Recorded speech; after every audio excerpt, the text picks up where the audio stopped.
Hi, my name is Tim, and I want to talk to you about routine car maintenance.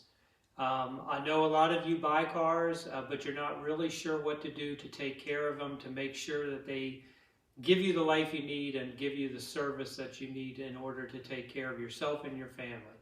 So I'm going to assume you know very little.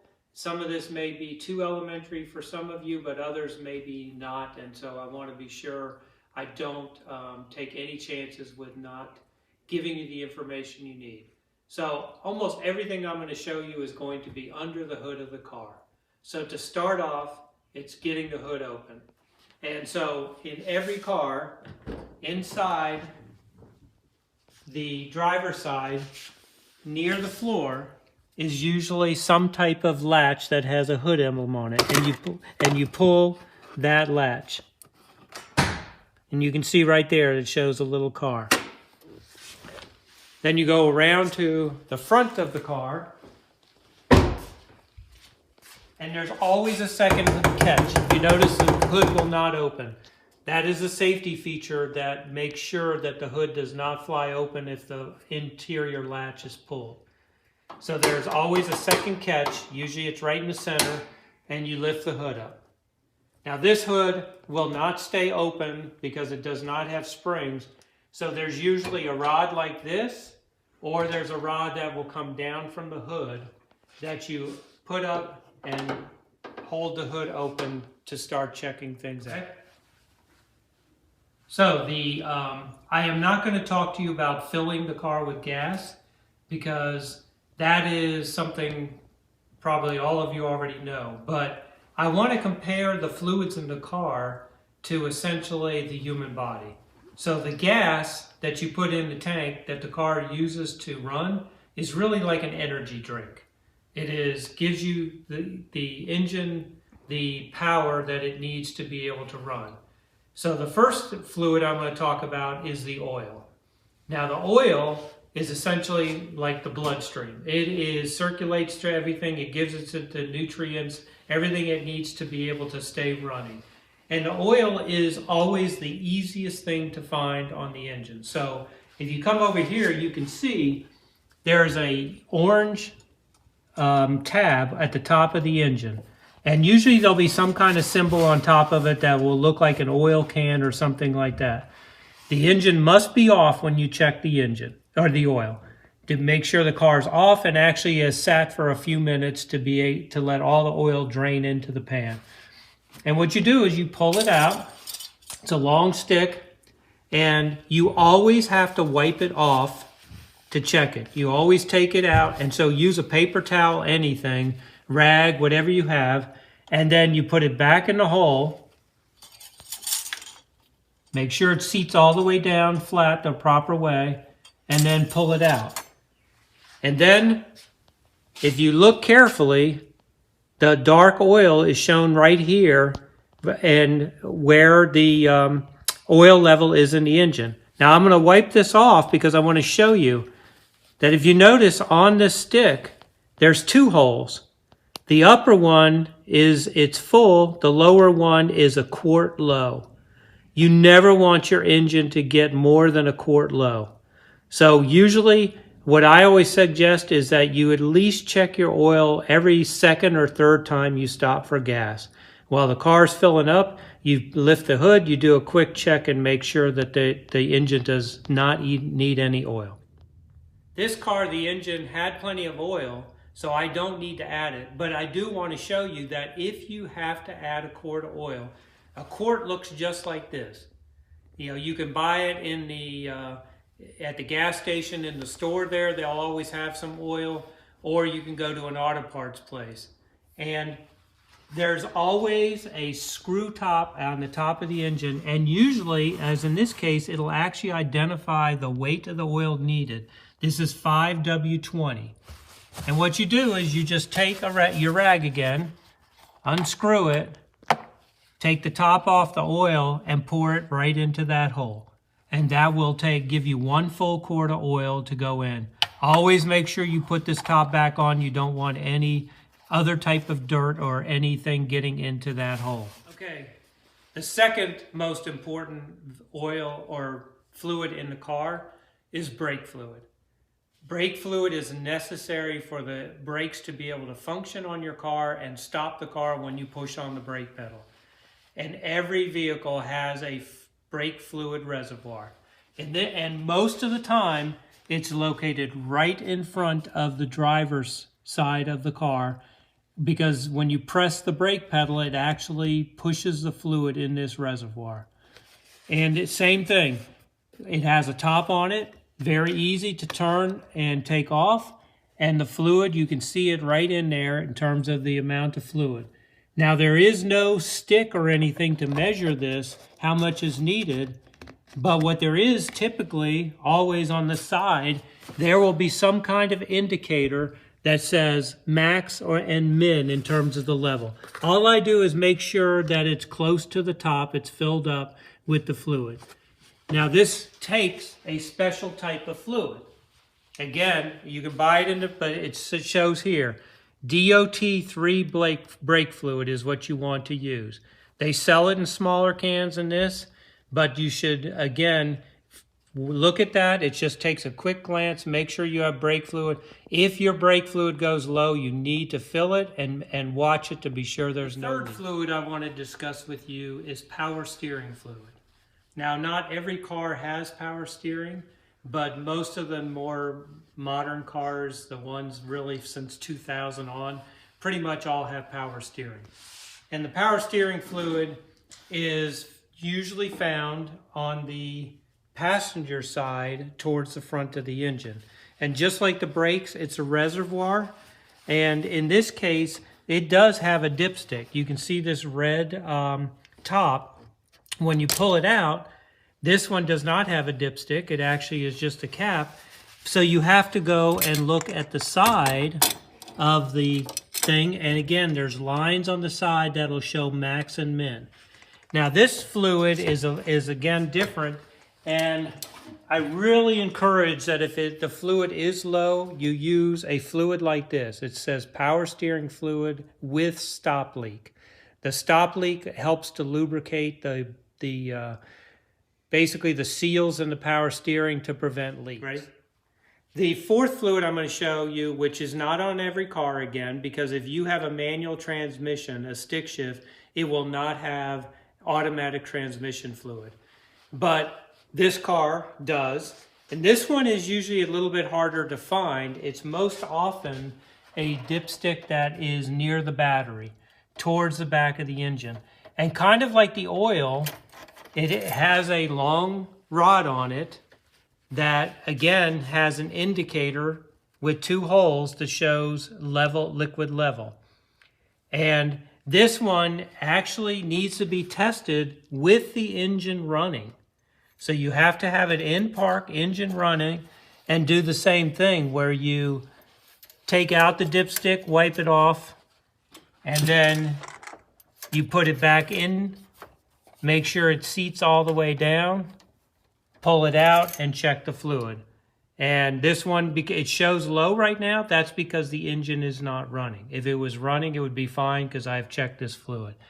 And that is a different type of fluid. You cannot put oil in the transmission that you use in the engine, and you can never put transmission fluid into the engine because that'll destroy your engine. So just be very careful to use the right type of fluid for the right situation. Just like having a good pair of shoes keeps your balance, helps you walk better, takes care of your back, the same is true with the tires on the car. They're like the shoes for the car. And what you need to look at, and it's best if you turn the wheel all the way, is look at the tread wear. So in this case, you can see ribs all across the tire. Sometimes you'll see a tire where the one side will be completely bald and the other is okay. That's a problem. That's an alignment issue and is not safe both for driving as well as steering. The other thing I want to show you is these little marks right here in between the treads. Those are called wear bars. If your tires wear down to the point where those are actually making contact with the road, you will not pass inspection. So that is just a quick check. If any of the tire is down to the wear bar and you go to have your car inspected, the tires will fail. So the next thing you want to really watch on your tires is the amount of air in them. And so some cars actually have an indicator light on the dashboard that if tires are low, it'll actually show a yellow light that looks like a flat tire. But that's not too many cars. In this case, most of the times if you walk around the car, like again, if you stop for gas, just walk around and look at the tires, and you can see if one looks low because it'll actually kind of look flat in this area. The other way is to use a tire gauge. And this is a simple tire gauge you can buy at the shop. And what happens is this extends to show the pounds pressure. So right here it's 10, 20, 30, 40, 50 pounds. Ideally, you want the air to be about 32 to 35 pounds of pressure. So how do you check it? What you do, every tire has a valve. And you have to typically take the cap off the valve, because that's how you put air in if you need more air. You take this gauge, you put it over the end of it, and you push hard. And so here it came out. So in this case, the pressure in the tire is actually only 28 pounds. So I need to put air in these tires. It's a good thing I use this to check, because they should be about 32 pounds.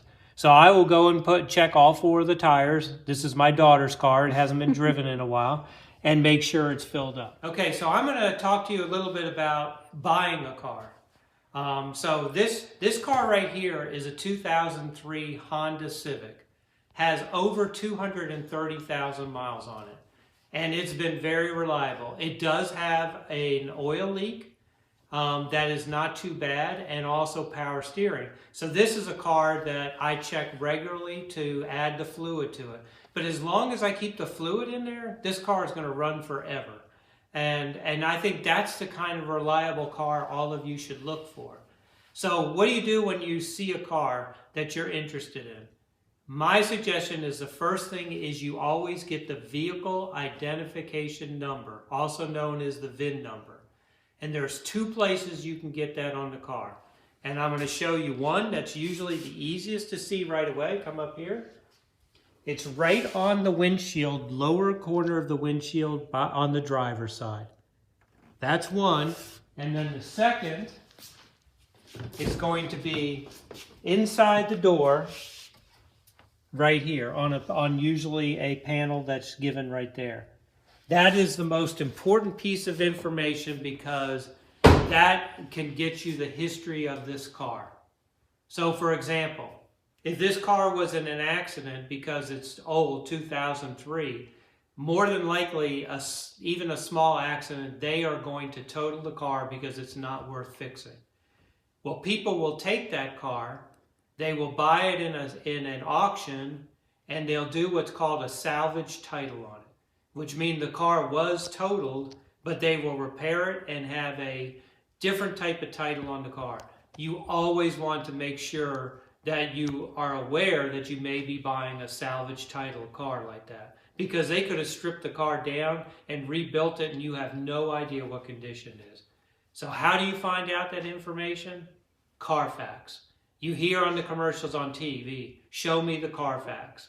And it is the greatest way to find out the information, whether the title is good, how many previous owners, what states it was in, what type of maintenance was done on it, any type of accidents, things like that. And that is just so important. And you can get it online. You go online, you put in the vehicle identification number, and it does cost money. It's typically around $45, $50, but you know what? If you're going to spend a couple of $1,000s, why not spend the $50 to make sure it's a good car? Fluid that is in the engine compartment that is important but not as important as the other ones is windshield washer fluid.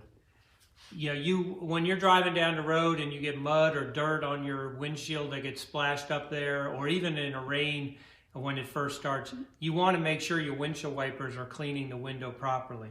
So there's always a container like this that has a plastic lid. Usually it is towards the passenger side of the car, and it's just a lid that you lift up. This is just a thing that shows again how much is in there. And you can just put straight water in there, It can really be better having water than nothing.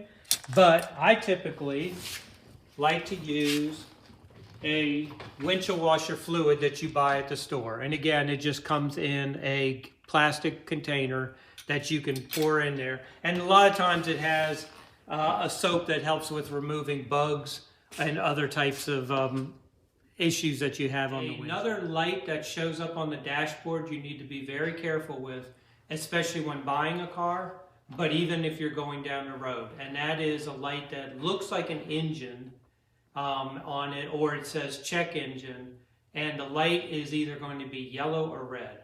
If it's red, stop immediately. Get off the side of the road, because red means you're about to do major damage to the engine on the car. If it's yellow, you can continue driving until you can have it checked. And there's a lot of reasons that that light can come on. Different sensors, different things that indicate a problem. And there's a code reader that if you go to AutoZone or O'Reilly Auto Parts, a tech there will actually come out and read the code for free to let you know what the problem is. So you don't even have to pay. You can just go to them and then they may suggest what you need. The biggest issue is if you're buying a car, you want to make sure to find out if their check engine light is on. Now here's the bad part about it. That somebody selling a car, all they have to do is disconnect the battery and all the check engine codes clear. And it usually takes anywhere from 10 to 20 miles for those codes to come back on. So it's something that you got to watch out for. Take the car for a test drive. Make sure you get enough mileage on it to see, or take a look at the battery and see if it looks like the battery terminals have been taken off to clear a check engine light.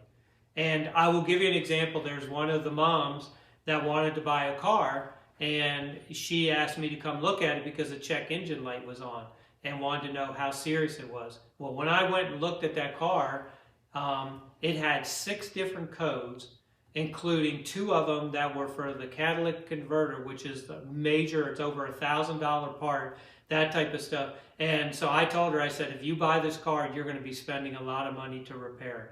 So you really have to be diligent in making sure that there aren't any check engine codes, because it won't pass inspection with that light on, and it indicates problems that you need to have. That I want to make you aware of, because I hear it a lot of times in cars, and that's when you first start the car up. You will hear a loud squealing noise coming from under the engine compartment, and then as you drive or go, that squealing noise goes away. Well, that squealing is typically from this belt right here. It's called a serpentine belt that actually drives the alternator for the battery charging system, the power steering, the air conditioning, all off of this one belt. And as this belt wears, what happens, it starts to slip on the pulleys and make that noise. Or one of those things that it's riding around, the bearings are going bad. So if you hear squealing like that, the first step is to get that belt replaced. Don't wait until it breaks, because if it breaks, your car won't run. You will be stuck on the side of the road. So you want to go ahead, get somebody to look at it, make sure that the belt tension is correct, make sure the belt isn't worn, and then look for any other type of problems. But that one belt drives everything on the engine, and if it breaks, you're stuck.